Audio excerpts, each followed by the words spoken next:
जय शिवराय. शेतकऱ्यांसाठी आता एक आनंदाची बातमी आहे, कारण शेतकऱ्यांना महाडीबीटी योजनेअंतर्गत 50 ते 75% अनुदानावर अवजारे खरेदी करता येणार आहे. तर या महाडीबीटी योजनेअंतर्गत 4 मुख्य घटक पडतात: कृषी यांत्रिकीकरण, फळबाग लागवड, फलोत्पादन आणि जलसिंचन साधने. तर पहिला घटक म्हणजे की कृषी यांत्रिकीकरण. या योजनेअंतर्गत आपण ट्रॅक्टर किंवा ट्रॅक्टरसाठी लागणारी सर्व साहित्य जसे की पॉवर टिलर, रोटावेटर किंवा नांगर, तसेच मळणी यंत्र आणि पेरणी यंत्र अशा विविध घटकांसाठी अर्ज करू शकता. दुसरा घटक म्हणजे जलसिंचन साधने.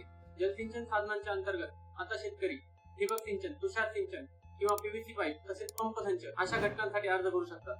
फलोत्पादन या तिसऱ्या घटकाअंतर्गत शेतकरी आता कांदा चाळ, शेडनेट हाऊस किंवा पॅक हाऊस अशा घटकांसाठी अर्ज करू शकतात. आणि चौथा घटक फळबाग लागवड.